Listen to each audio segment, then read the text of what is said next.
You don't need more motivation. You just need to change these 5 things. These are the 5 rules I have taken from the most influential self-help book, Psycho Cybernetics. These 5 rules can help you become more influential in the room, more successful in life. So let's go. First thing first, self-image is pivotal. Self-image is what you really think about yourself. आप अपने बारे में जो कुछ भी सोचते हो वो आपकी सेल्फ इमेज कहलाती है और आप अपनी लाइफ के अंदर वैसा ही परफॉर्म करते हो, वैसी ही चीजें अचीव करते हो जैसा आप अपने बारे में सोचते हो। अगर आप ये सोचते हो कि मैं एक लेजी पर्सन हूँ तो आप लेजी बनते जाओगे। अगर आप ये सोचते हो कि मैं एक डिसिप्लिन पर्सन हूँ तो आप एक डिसिप्लिन पर्सन बनते जाओगे। हमारी सेल्फ इमेज कैसे बनती है और सेल्फ इमेज को चेंज कैसे किया जाता है? हम अपनी जिंदगी के अंदर जो भी चीजें करते हैं, for example if you smoke, अगर आप सिगरेट पीते हो तो आप अपनी सेल्फ इमेज को बना रहे हो कि मैं एक स्मोकर हूँ। अगर आप हमेशा लेजीनेस शो करवाते हो तो आप अपनी एक इमेज बना रहे हो कि मैं तो एक लेजी पर्सन ही हूँ। अपनी सेल्फ इमेज को चेंज करने के लिए आपको अपनी रियलिटी, अपनी आइडेंटिटी को चेंज करना पड़ेगा और अपनी आइडेंटिटी, अपनी सेल्फ इमेज को चेंज करने के लिए आपको छोटे छोटे एक्शंस लेने पड़ेंगे। For example, if you want to build the self image of a disciplined person, you have to work out daily, but you can't because you are a lazy person in reality. आप reality के अंदर तो आप lazy person ही हो ना, जिसने कई सालों से जिम नहीं की। तो आपने एकदम से अपनी रूटीन को अपने ऊपर नहीं थोप देना, आपने छोटे छोटे एक्शन लेने हैं। फॉर एग्जाम्पल, आप ये गोल बनाएं कि मैंने 5 पुशअप्स लगाने हैं। आप ये गोल बनाएं कि भाई आज मैंने 5 पुलअप्स करने हैं।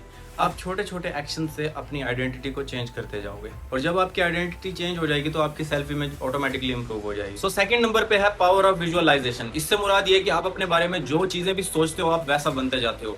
फॉर एग्जाम्पल, आप जो भी चीजें विजुअलाइज कर रहे हो, आप विजुअलाइज कर रहे हो कि भाई मेरे पास एक बहुत बड़ा मेंशन है, एक बहुत बड़ी प्यारी सी कार है, बहुत प्यारी सी वाइफ है। तो इस चीज के चांसेस होने के बहुत ही ज्यादा बढ़ जाते हैं क्योंकि हमारा जो दिमाग है इसको नहीं पता कि क्या चीज विविड इमेजिनेशन है और क्या चीज रियलिटी है। जब आप सो रहे होते हो आप कोई डरावना ख्वाब देखते हो और जैसे ही आप उठते हो आपको पता चलता है कि यार आपको पसीना आया हुआ है, आप डरे हुए हो, आपका सांस फूल गया। ऐसा क्यों होता है कि आपका ख्वाब तो क्योंकि रियलिटी के अंदर एग्जिस्ट ही नहीं किया, वो तो हुआ ही नहीं है। फिर आपके ऊपर फिजिकल असरात क्यों हो रहे हैं? आपको क्यों पसीना आ रहा है, क्यों आपका सांस फूल रहा है?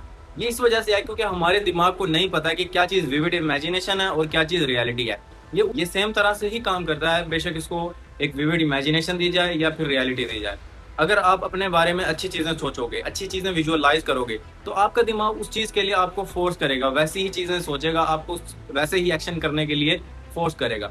अगर आप अपनी दिमाग के अंदर नेगेटिव चीजें विजुअलाइज करोगे, जिस तरह के आप सोचते हो कि भाई मैं जा रहा था और मेरा एक्सीडेंट हो गया, तो आपका दिमाग उसी तरह की फोर्सेस को ही अट्रैक्ट करेगा। Mind is a goal seeking mechanism. हमारे जो दिमाग है ये हमेशा एक गोल की तलाश के अंदर रहता है। इसको कुछ ना कुछ चैलेंज, कुछ ना कुछ करने के लिए हमेशा चाहिए होता है। जिसको कुछ ना कुछ एक्साइटिंग हमेशा जिंदगी के अंदर चाहिए होता है और इसका बेहतरीन तरीका है कि आप अपने दिमाग को खुद से अपने गोल्स दो। आप कार्ड्स के ऊपर अपने गोल्स लिखो, अपने वॉलपेपर के ऊपर गोल्स लिखो, आप अपनी दीवारों के ऊपर अपने गोल्स को हमेशा रखो। फॉर एग्जांपल, आप मेरा ये वॉलपेपर देखो मोबाइल का, मैंने अपने आप को इस चीज़ को विजुअलाइज करने के ऊपर मजबूर किया है कि भाई 6 मंथ के अंदर मैंने ऐसा बनना है, मैंने ऐसी बॉडी अचीव करनी है, मुझे एक ऐसा अच्छा सा रूम बनाना है अपनी वीडियोस के लिए, मुझे 1 लाख फॉलोअर्स चाहिए और हर वीडियो के ऊपर 2 लाख से 3 लाख व्यूज़ चाहिए। मुझे नहीं पता कि ये होगा या नहीं, लेकिन जब से ये मैंने वॉलपेपर लगाया तो मैं इस चीज़ के बारे में सोचता रहता हूँ। मुझे मोटिवेशन मिलती है अगली वीडियो बनाने के लिए, मैं और भी ज़्यादा कंसिस्टेंट हो गया हूँ। अगर आप भी इस तरह का वॉलपेपर अपने लिए बनाना चाहते हैं अपनी लाइफ से रिलेटेड, तो इसका जो प्रॉम्प्ट है वो आपको डिस्क्रिप्शन के अंदर मिल जाएगा। इसको ले जाकर अपने चैट जीपीटी के ऊपर पेस्ट करें, वो आपसे इंटरव्यू करेगा, आपसे सवालात पूछेगा आपकी लाइफ के बारे में कुछ, आपने उन सारे सवालों का जवाब देना और उसके बाद वो आपको एक बेहतरीन सी इमेज बना कर देगा। उसको यूज़ करो अपने वॉलपेपर के तौर पर और वो चीज़ आपके लिए बहुत ही ज़्यादा हेल्पफुल हो सकती है। रूल नंबर 4 है इंपॉर्टेंस ऑफ पॉजिटिव थिंकिंग। होता यह है कि हम जैसा अपने बारे में या जैसा चीज़ों के बारे में हम सोचते हैं वैसा ही होता जाता है। ये चीज़ आपको पता चल गई होगी, लेकिन इसके बाद ये ज़रूरी है कि हमने सोचना क्या है। अगर आप नेगेटिव चीज़ें सोचोगे तो आप नेगेटिव होते जाओगे, अगर आप पॉजिटिव चीज़ें सोचोगे तो आप पॉजिटिव होते जाओगे। आपने हमेशा पॉजिटिव सोचना है। अगर आप बुरी से बुरी कंडीशन में भी पहुंच जाते हो तो आपने हमेशा यही सोचना है कि इसके अंदर पॉजिटिव क्या है, अगर मेरे साथ ये बुरा हो गया तो इसके अंदर से मैं किस तरीके से सबक सीख सकता हूँ। और यही चीज़ हमारा ईमान भी हमें कहता है कि आप हर चीज़ को कंट्रोल नहीं कर सकते। अल्लाह ताला जो चीज़ भी इस दुनिया के अंदर करता है उसके अंदर कुछ ना कुछ हिकमत ज़रूर होती है। हत्ता कि डॉक्टर्स कहते हैं कि आप अपनी मैनिफेस्टेशन से अपना बुखार, अपनी इलनेस, अपनी हर तरह की बीमारी तक को ठीक कर सकते हो। रूल नंबर 5 और सबसे इम्पोर्टेंट रूल है overcoming self limiting beliefs. For example, बचपन के अंदर आप कुछ भी करते थे तो आपके ऊपर एक लेबल लगा दिया गया कि मतलब अगर आप मैथ के अंदर बुरे थे तो टीचर्स ने, इर्द गिर्द के लोगों ने आपके ऊपर ये लेबल लगा दिया कि भाई ये बंदा तो मैथ के अंदर बुरा ही है।